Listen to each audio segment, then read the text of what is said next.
Good morning, everyone, and thank you for joining us. My name is Jason Cogdell. I am one of two benefits attorneys for Pro Benefits, and on behalf of Laura Bibb and myself and all of our team at Pro Benefits and Winston-Salem and beyond, we appreciate your time and your continued work with us. Today's topic is a hot topic in the sense of, in preparing this webinar and several others for the 2019 webinar series, we've taken a look at what are key issues for employers. And specifically, Laura and I, in our work and in consultation with other benefits compliance advisors that we work with, have posed the question, what are the top things of concern for employers? What are top employer considerations? And the top two consistently have been issues related to eligibility, who must be covered by the employer or the plan, and when to terminate benefits. So those are items that we want to address in this webinar. And as with our other webinars, this session is being recorded in case helpful to a member of your team. We will provide you a copy of the slides, and your questions are welcome. In the attempt to do this efficiently this morning, this will not be a long webinar. I'm not going to take any live questions. We're going to try to answer some questions in writing through the control panel. If we don't get to you during the session, we'll follow up with you later. You're welcome to follow up with us. So your questions are welcome. We are aware that this is a topic for which there are many questions, and I'll try to get to some of the common ones during the session, but your questions are welcome now and later. As we get started, a reminder of our compliance tools and support. This is the first full session of our monthly webinar series that will continue through 2019, and we provide these webinars complimentary to our clients, our employer clients, as well as advisors that work with those clients, in an effort to provide you some helpful training and education on topics, and also our overall goal is to elevate the level of compliance for all of us, for all employers. Whether you're a small employer like we are, we have 34 employees at Pro Benefits, or whether you're a large employer dealing with some different challenges, we want to do our best to provide opportunities to elevate compliance and provide education and training around key topics. We also provide regular compliance updates via email, which we try not to do too much to overwhelm you, but to provide things that we think you need to know. And then, as always, we have assistance through our team available, as well as some training options. And if anything along those lines may be helpful to you, we'll be happy to talk with you about it.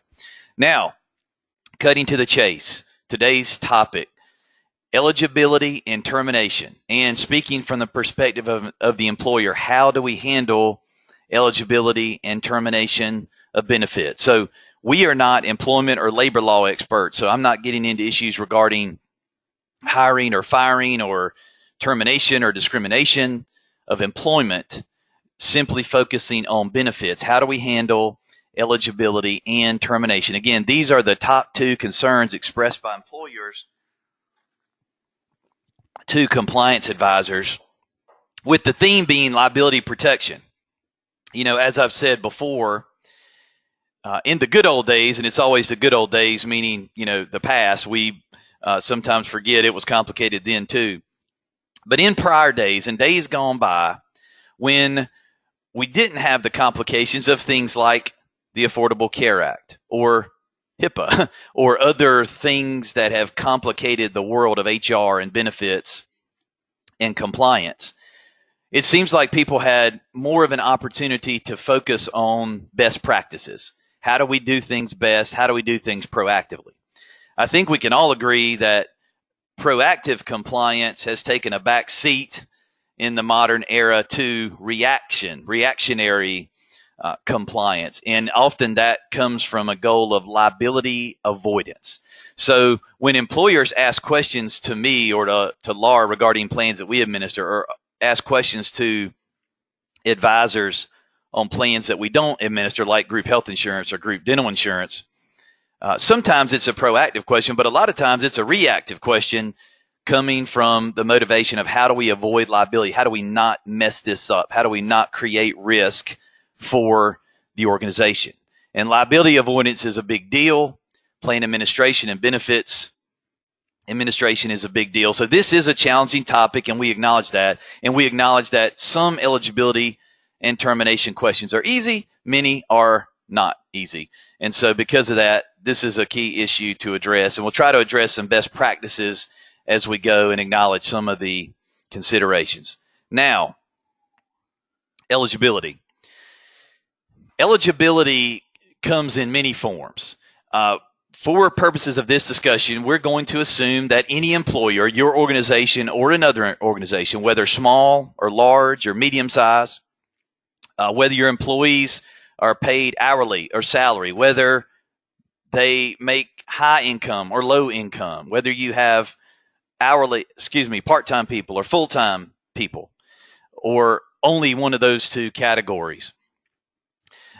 The key is, what benefits do we offer and who is eligible for those benefits?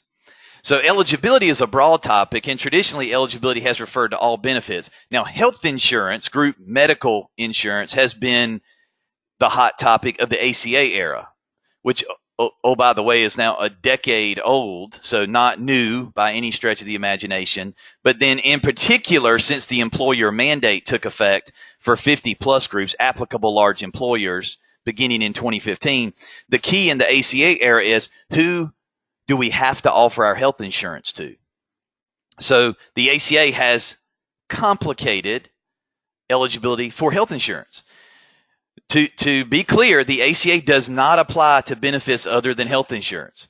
It doesn't apply to eligibility for dental insurance, for example, or vision or life or disability or other benefits. It does apply to formal group health plans, group health insurance, and then certain IRS plans like flexible spending accounts that are tied to health insurance. So the ACA is a factor, but it doesn't control everything when it comes to eligibility. Eligibility is a much bigger topic than the ACA. It's a much bigger topic than just health insurance. And as an advisor, I'll share a word of testimony. I get a lot of eligibility questions. I mean, this is one of those things that comes up every week, multiple times a week. And it comes to me in many different forms. Sometimes it comes in the form of, this is the situation with employee A, and I don't know whether he is eligible or not. Sometimes it comes in the form of, we've got this situation with employee B, and we're not sure if we should have, past tense, offered him or her coverage or not.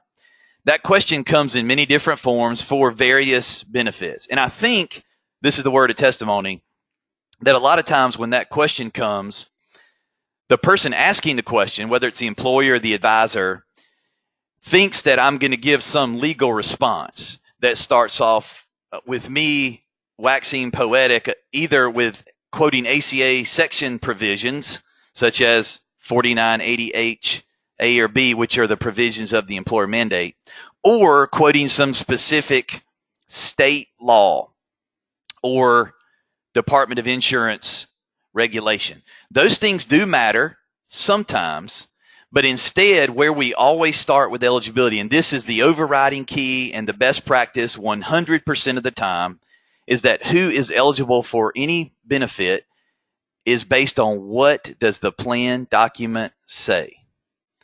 Because every benefit plan should have a plan document.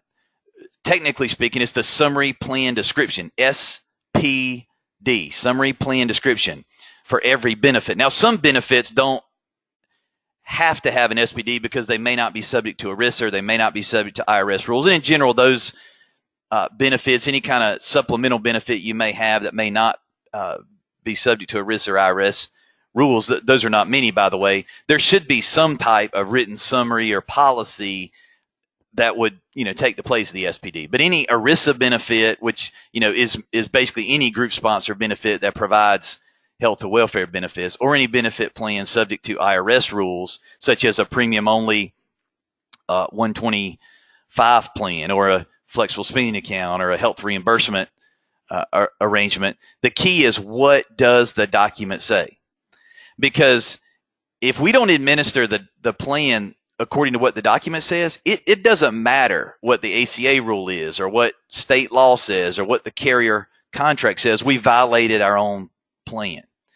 And as an advisor that Laura and I work with likes to say, you can never forget that the E in ERISA stands for employee, not employer.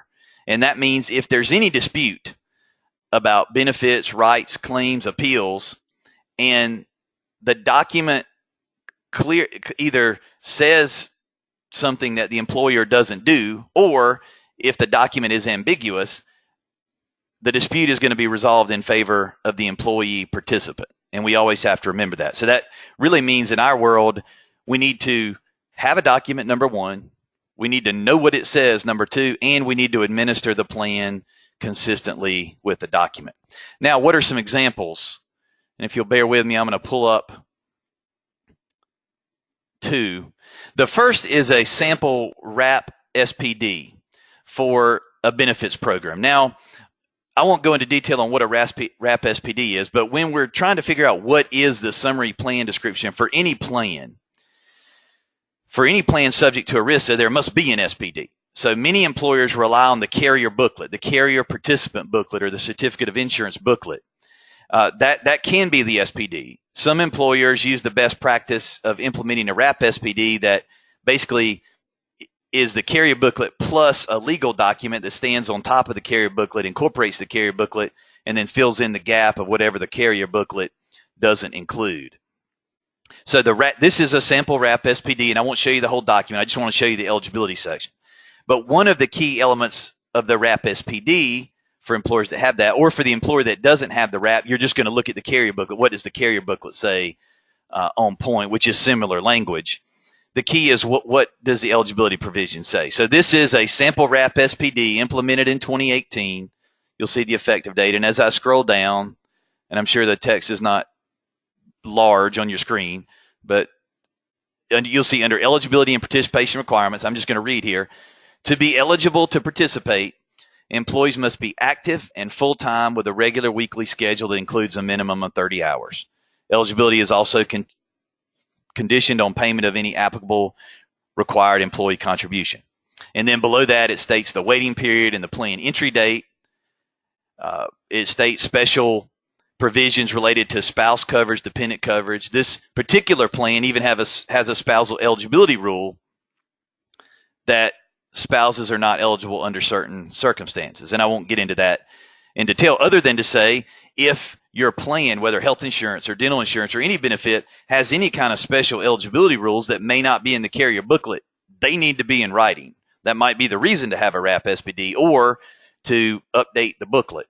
But the booklet the SPD needs to be consistent with what you're actually doing. So this definition that I read and that's included in this wrap is fairly standard, particularly for health insurance or dental or vision, that to be eligible, you must be active and full-time with a regular weekly schedule that includes a minimum of 30 hours. Well, what does that mean? The first and foremost thing that it means is that anyone who meets this definition better be offered coverage with no exceptions. The only exceptions would be anything listed here. So, for example, if the employer says, and I'm going to use local places, I'm in Winston-Salem, well, we've traditionally offered it to the 30-hour or more people here at the home office. But in our Greensboro office or in our Charlotte division, we've never offered coverage to those folks. So we're not offering them coverage. If that's not in the document, it doesn't matter. You have to offer coverage to whoever the document says is eligible. So your choices are either offer the coverage to everybody that the document says is eligible or change the document. Now, can you vary benefits for different divisions? Yes, under certain circumstances, and that's a topic for a different day. But the key is, what does the document say, and are we administering eligibility in accordance with the document? Now, a quick word about the 30-hour rule. Is it true that health insurance has to have 30 hours for groups of all size? The answer to that is no. It is true that applicable large employers that are subject to player pay under the Affordable Care Act are subject to the 30-hour rule, meaning that an applicable large employer either has to offer coverage to everyone who works 30 hours or be on the hook for potential penalties. That much is true. But the applicable large employer could not offer coverage to 30-hour people and just face the penalty. A small group that's not subject to player pay, a non-applicable large employer, is not subject to the 30-hour rule. Now, the 30-hour rule may apply in the carrier contract, but it's not required by the Affordable Care Act or federal law. So while 30 hours is fairly standard in the industry, that's typically what carrier contracts include, because carrier contracts want to ensure that the employer meets participation requirements and get, as many full-time people on the plan as possible. The 30-hour rule does not apply to all employers, and I want to mention that because that is part of the discussion about eligibility. But again, if that is not 30 hours and the booklet says 30 and the employer wants to use 32 or 36 or 40, the employer needs to be aware that whatever is in writing is going to control. So you either need to offer the coverage to everyone who's eligible according to the 30-hour rule, or you need to change the document and either implement a RAP SPD or override the booklet so that you have the right hourly provision listed. Okay, so that was one example, the RAP SPD. I'm going to go to another one. So that was for RAP SPDs are for ERISA plans. This is a non-ERISA plan. This is a Section 125 plan. It's actually our Section 125 plan in the document that we've done for our Section 125 plan, which happens to include pre-tax options for insurance, FSA, and HSA. But I'm just going to focus on the base provisions here. This is in the plan information summary of the SPD. Similar eligibility listing, 30 hours. And in this case, that 30-hour rule applies to pre-tax premiums for health insurance, as well as flexible spending account options and the ability to contribute pre-tax to both health savings accounts or supplemental insurance options that we have through a supplemental insurance carrier. The key here, we have it in writing, the 30-hour rule, 60-day waiting period, first day of the following month after the eligibility waiting period is the entry date, and all of the benefits that are listed, so that we clearly know who's eligible, our 30-hour employees, what benefits are they eligible for under the 125 plan, what benefits do we need to offer them if they're full-time, when do we need to offer them, and what benefits can be handled on a pre-tax basis. Coincidentally, we also have post-tax benefits that the employees may be eligible for and that also have eligibility provisions. They're just not eligible for pre-tax salary deductions. But this is an example of an IRS plan. By the way, the health FSA is subject to ERISA. The pre-tax premium component, the dependent care FSA component, and HSAs are not subject to ERISA. There's a minor difference there. But the key doesn't matter really ERISA or non-ERISA as much as that we've got the eligibility provisions in writing and that we're administering the plan consistent with these eligibility provisions. Let me go back to the slides here. So eligibility best practices, and I've mentioned some of these. Again, can't say it enough. Know what the document says. Each benefit that you have, almost as if you were doing a listing. If you were going to take out scratch paper or a piece of legal paper and in one column list, what benefits do we have? And start with retirement plan and group health insurance and go all the way down to a benefit that you have that may not be subject to ERISA, such as the vacation policy or some certain type of, you get an extra PDO on your anniversary date or something like that. List every benefit that you have in column 1. In column 2, do we have an SPD or a plan summary for that benefit? Yes or no? And then if the answer is no, do we need one? And how will we go about getting that? And if we have one, what does it say about eligibility? And then, oh, by the way, are we administering the benefit consistent with the SPD? If yes, great. If not, what do we need to do? Do we need to change who we're offering the coverage to, or do we need to change the document? One of those two, but we've got to do one of those two. Third bullet point, if it's medical insurance or a group health plan subject to the ACA, consider the ACA requirements. Again, if it's an applicable large employer, if you're an applicable large employer, the ACA 30-hour rule under player pay is a consideration. Absolutely, it's a consideration. If you're not an applicable large employer, you have more flexibility. The bullet points above still apply, but you may not be locked in for ACA play or pay purposes. And of course, it matters what the carrier contract says. The carrier contract doesn't necessarily trump the SPD, but it matters. So for example, we're a small group. We have a fully insured health plan with Blue Cross of North Carolina, and our carrier contract says 30 hours. So if I'm traditionally offering coverage to only individuals that work 37.5 hours or more, but my document says 30 hours, that's an issue. So I need to take that into consideration and either modify my plan so that I offer coverage to folks that work 30 hours or more, or I need to make sure I've dealt with that with the carrier directly in terms of the contract and with my documentation. So these are the best practices regarding eligibility. Some good questions on this topic, one of which is, I referenced earlier, the potential scenario where you're treating employees differently related to eligibility, and a common question that's been submitted, can we treat people differently in different locations or based on salary or hourly? The answer to that is yes, but. And as always, the popular attorney answer, it depends. Benefits can be varied in a fully insured context.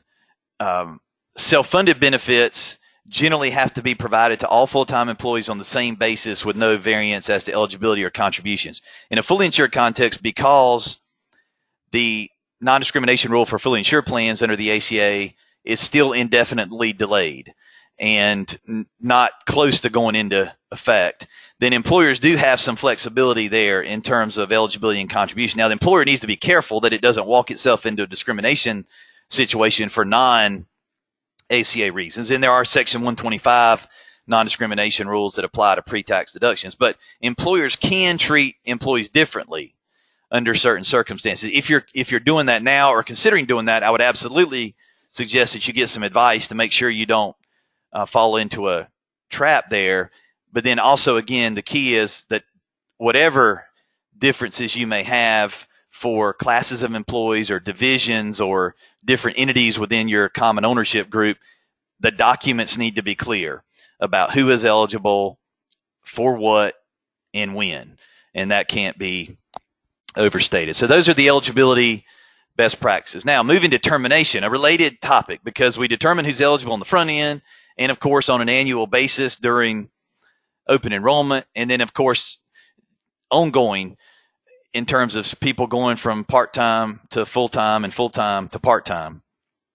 And speaking of that, a related issue is termination of coverage. And I would say in terms of the volume of questions, it's probably about even in terms of eligibility and termination of benefits, but the termination of benefits issues are often even more difficult in terms of the situations that arise. Just like eligibility, this applies to all benefits, not just major medical insurance or dental or vision. It also applies to life and disability and IRS benefits and supplemental and worksite benefits, and even non-group benefits. If you have some type of individual supplemental or worksite products that you allow employees to buy, but they're not even on a group contract, we still have to know, who's eligible and when to terminate these people from coverage.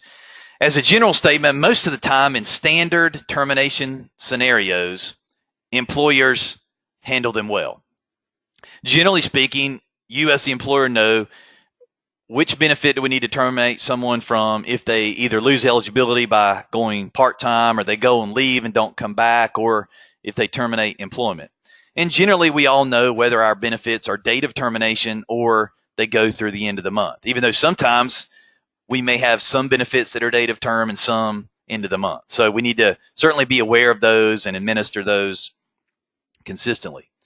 Also, most employers are savvy enough to realize the COBRA implications. For example, when someone loses eligibility for health insurance or dental or vision, that when they lose the coverage, then that is most of the time a COBRA event that they need to be offered COBRA for. They need to get a COBRA election notice.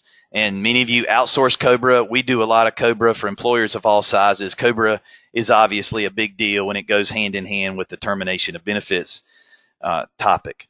But generally speaking, employers handle the standard scenarios well. And it's really just the non-standard scenarios that present difficulty. And one example is leaves of absence. And this is a topic that I spend time on every single week. It's very difficult for employers.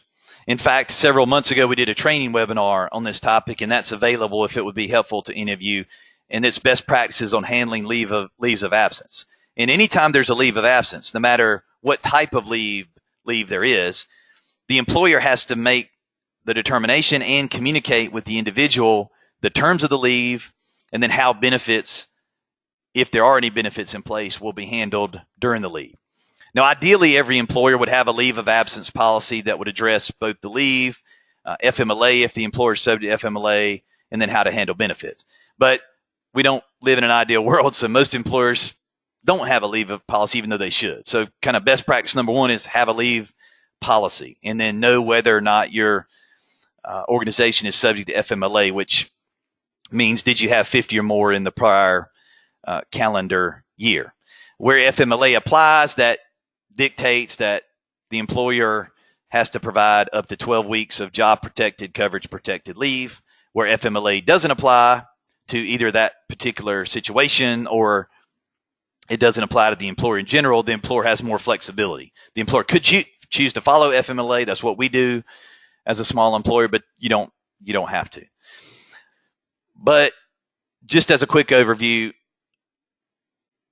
when there's a leave, the employer should communicate clearly with the employee, preferably in writing, what are the terms of the leave, how long is it expected to last, how will benefits be handled, if coverage is continued during the leave, how will premiums be paid during the leave. And, by the way, very important related to this topic, what happens if the employee does not return to work timely. Let me give you one example, and this is a very common scenario, and I mention this because, frankly, I can't discuss it enough because we hear about this both in our administration, in our compliance work, as well as in the COBRA scenario. We hear about this every week, multiple times a week, and that is the situation where employee goes on leave for any reason. And let's just say it's an unpaid leave, so PDO is either not available or it's exhausted.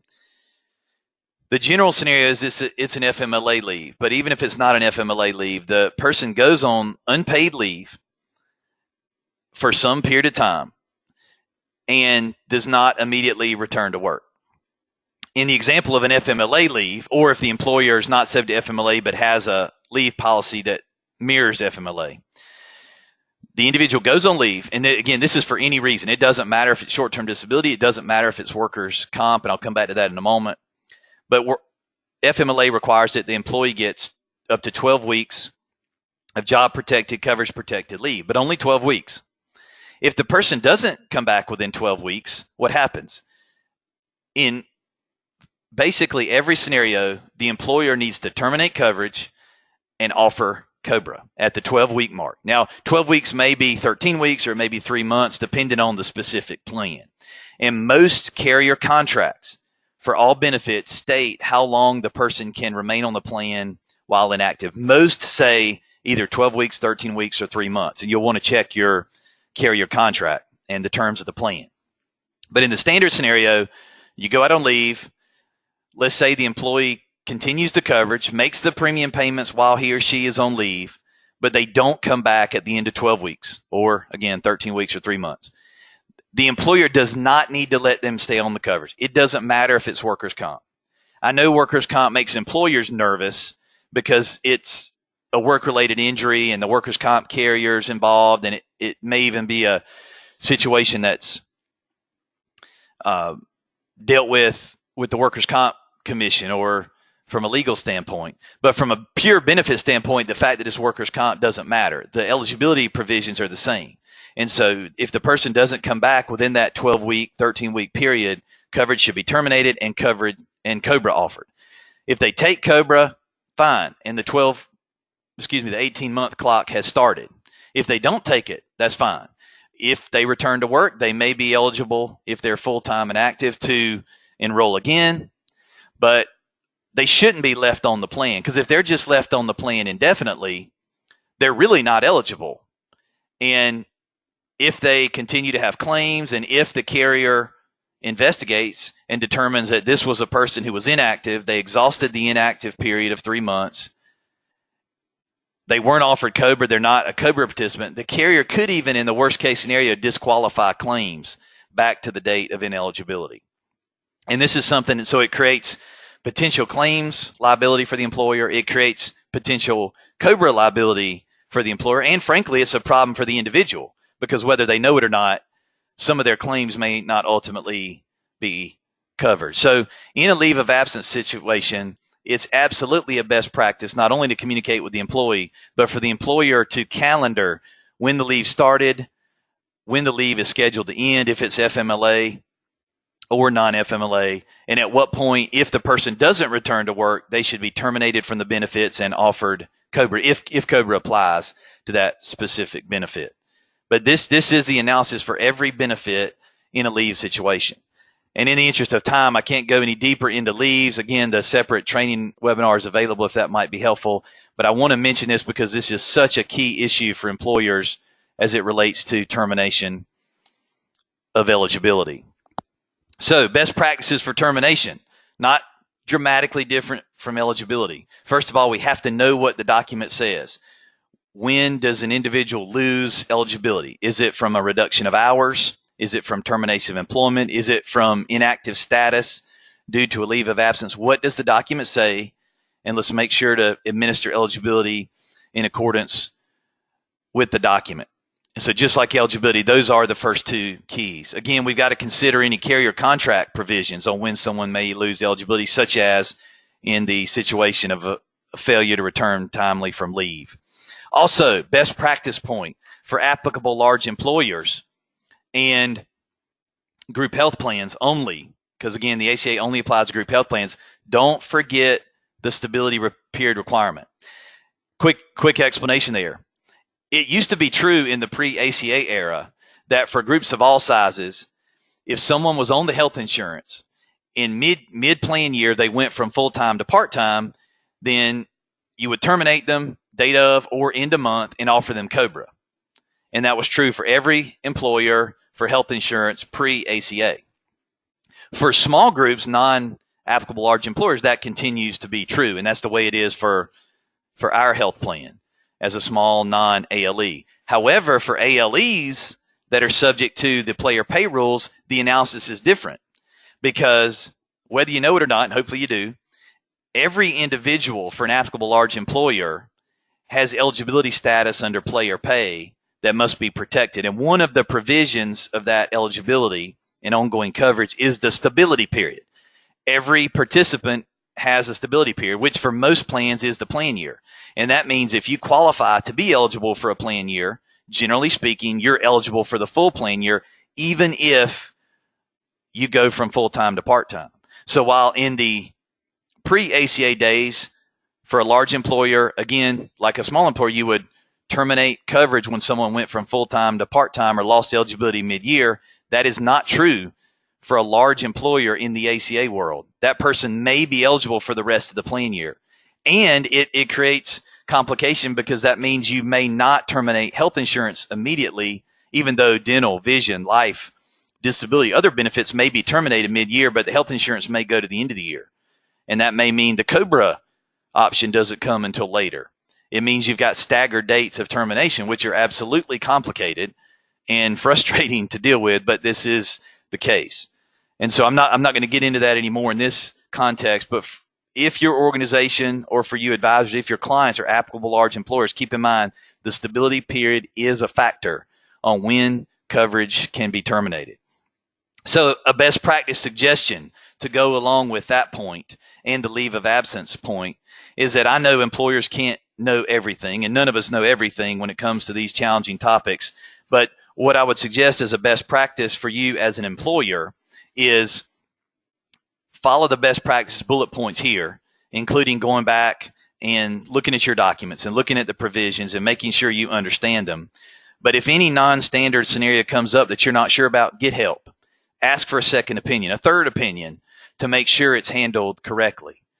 Because these things do matter. Not only do we not want to terminate people incorrectly and have a potential eligibility challenge on our hands, but for example, in the ACA world, we've got to do the ACA reporting, the 1094, 1095 reporting. We want to make sure that the way we report it is the way it was handled. The way it was handled is consistent with the rules so that we don't walk ourselves unknowingly into a penalty scenario. So I know I went through all that quickly, both for eligibility and termination, and these are complicated topics that are really more than everything can be said about in a 30-minute period. But I hope that this has been helpful in terms of both refresher and some points about best practices. At this point, I'm going to shift into a Q&A session, and Laura and I will take a look at some questions that have been submitted in writing. If you haven't submitted a question or don't have one to submit now, feel free to wrap it up, and we appreciate you attending today. If you do have a question that you haven't submitted, you'd like to submit, feel free to submit now. We'll hang around and answer some questions for a little while. But again, thanks for your time. We'll be providing a copy of the slides and recording here in the next couple of days. And if you have any questions or if we can assist with any follow-up, let us know. Thanks, guys.